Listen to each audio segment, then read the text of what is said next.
नमस्कार. आज आपण एका खूपच इंटरेस्टिंग विषयावर बोलणार आहोत.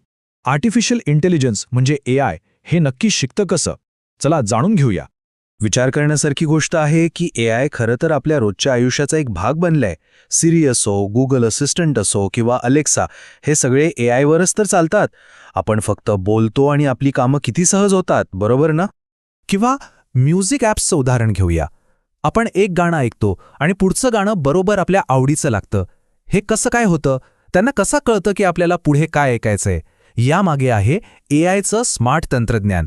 आणि इतकंच नाही, आपल्या ईमेलमध्ये येणारे ते नको असलेले स्पॅम मेसेजेस, ते बरोबर वेगळे कसे काढले जातात? हो, हे साधं वाटणारं काम सुद्धा याच हुशार AI सिस्टममुळे होतं.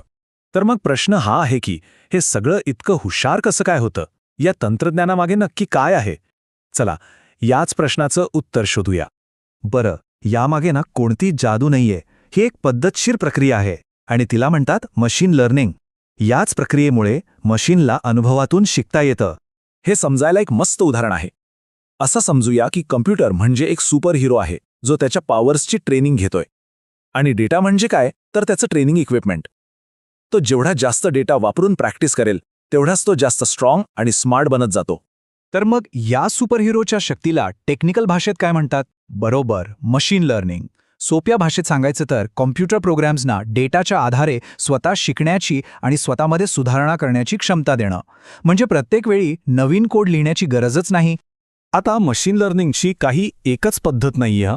म्हणजे मशीनला शिकवण्याच्या मुख्यत्वे 3 वेगवेगळ्या स्टाईल्स किंवा पद्धती आहेत. चला, यातली पहिली आणि सगळ्यात जास्त वापरली जाणारी पद्धत पाहूया. ही आहे सुपरवाइज्ड लर्निंग, म्हणजेच पर्यवेक्षित शिक्षण. याची कल्पना अशी करता येईल की AI म्हणजे एक विद्यार्थी आहे आणि त्याला एक शिक्षक उत्तरसूचीसकट शिकवतोय. म्हणजे AIला आधीच योग्य उत्तरं काय आहेत हे सांगितलेलं असतं. उदाहरणार्थ, जसं आपण लहान मुलांना मांजरीचे खूप सारे फोटो दाखवून सांगतो की ही मांजर आहे, अगदी तसंच. आता या पद्धतीचा सगळ्यात मोठा फायदा म्हणजे याची अचूकता. त्यामुळेच मेडिकल डायग्नॉसिससारख्या महत्त्वाच्या कामांमध्येही खूप उपयोगी पडते. पण एक मोठं चॅलेंज पण आहे. यासाठी खूप म्हणजे खूप जास्त लेबल केलेला डेटा लागतो. आणि असा डेटा तयार करणं म्हणजे खूप वेळ आणि पैसा खर्च करण्यासारखं आहे. ओके, पण विचार करा, जर शिकवायला शिक्षकच नसेल आणि उत्तरांची काही लिस्टही नसेल तर मग मशीन कसं शिकणार? तर इथे येते आपली दुसरी पद्धत, अनसुपरवाइज्ड लर्निंग. या पद्धतीतनं AI एका डिटेक्टिव्हसारखं काम करतं. त्याला फक्त भरपूर डेटा दिला जातो आणि त्यातून लपलेले पॅटर्न्स, ग्रुप्स किंवा काही कनेक्शन आहे का हे त्याला स्वतः शोधावं लागतं. त्याला आधीपासून काहीच माहिती दिलेलं नसतं. ही पद्धत कुठे काम येते? तर ऑनलाईन शॉपिंग साईट्सवर ग्राहकांचे वेगवेगळे ग्रुप्स बनवण्यासाठी किंवा बातम्यांना त्यांच्या विषयानुसार वेगळं करण्यासाठी. पण यातही एक अडचण आहे. मशीनने जे पॅटर्न शोधले आहेत ते खरंच कामाचे आहेत की नाही हे ठरवणं माणसाला कधीकधी अवघड होऊन बसतं. आणि आता वळूया तिसऱ्या आणि माझ्या मते सगळ्यात इंटरेस्टिंग पद्धतीकडे. ही पद्धत पूर्णपणे ट्रायल अँड एरर म्हणजे अनुभवातून शिकण्यावर अवलंबून आहे. याला म्हणतात रिइन्फोर्समेंट लर्निंग. यासाठी ना व्हिडिओ गेमचं उदाहरण एकदम परफेक्ट आहे. विचार करा, AI एक गेमर आहे.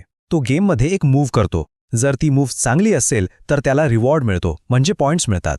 आणि जर मूव्ह चुकीची असेल तर पेनल्टी लागते. मग AIचा उद्देश काय? तर जास्तीत जास्त रिवॉर्ड्स मिळवणं. आणि याच प्रयत्नात ते शिकत जातं.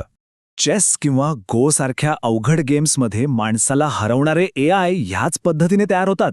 पण या ट्रेनिंगला प्रचंड वेळ लागतो. लाखो वेळा गेम खेळावा लागतो. आणि यात एक धोका पण आहे. कधीकधी AI आपण विचारही केला नसेल असं काहीतरी वागू शकतो. चला, तर मग पटकन या 3ही पद्धती एकत्र बघूया. एक, सुपरवाइज्ड लर्निंग म्हणजे लेबल केलेल्या डेटावरून शिकणं, उदाहरणार्थ स्पॅम फिल्टर. दुसरं, अनसुपरवाइज्ड लर्निंग म्हणजे लेबल नसलेल्या डेटातून छुपे पॅटर्न्स शोधणं, जसं की कस्टमर ग्रुप्स बनवणं. आणि तिसरं, रिइन्फोर्समेंट लर्निंग म्हणजे ट्रायल अँड एरर आणि रिवॉर्ड्सच्या माध्यमातून शिकणं, जसं की एखादं गेम खेळणारा AI. पण खरं सांगायचं तर आजच्या ज्या ॲडव्हान्स्ड AI सिस्टम्स आहेत ना, त्या फक्त एकच पद्धत वापरत नाहीत. त्या या 3ही पद्धतींचं एक कॉम्बिनेशन, एक मिश्रण वापरतात. यालाच हायब्रिड अप्रोच असं म्हणतात. आणि याचं सगळ्यात बेस्ट उदाहरण म्हणजे सेल्फ ड्रायव्हिंग कार. बघा, रस्त्यावरचे सिग्नल, माणसं, गाड्या ओळखायला ती वापरते सुपरवाइज्ड लर्निंग.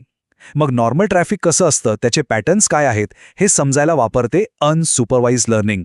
आणि सगळ्यात महत्त्वाचं, गाडी कधी वळवायची, ब्रेक कधी लावायचा, हे निर्णय घेण्यासाठी ती वापरते रिइन्फॉर्समेंट लर्निंग. म्हणजे बघा, तिन्ही पद्धती एकत्र आल्यामुळेच ती इतकी स्मार्ट बनते. तर या सगळ्यावरून एक गोष्ट तर नक्की स्पष्ट होते. मशीन लर्निंग म्हणजे काही जादू वगैरे नाही.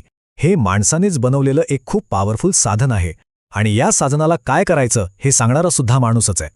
चला तर मग, आज आपण जे काही पाहिलं त्याचे मुख्य मुद्दे थोडक्यात आठवूया. पहिलं, AI मशीन लर्निंग नावाच्या प्रक्रियेतून शिकतं. दुसरं, याच्या सुपरवाइज्ड, अनसुपरवाइज्ड आणि रिइन्फोर्समेंट या 3 मुख्य पद्धती आहेत. तिसरं, ॲडव्हान्स्ड AI ह्या तिन्ही पद्धती एकत्र वापरतं. आणि सगळ्यात महत्त्वाचं, AI ही जादू नाही, तर एक साधन आहे, ज्याला बनवणारा आणि ध्येय देणारा माणूसच आहे.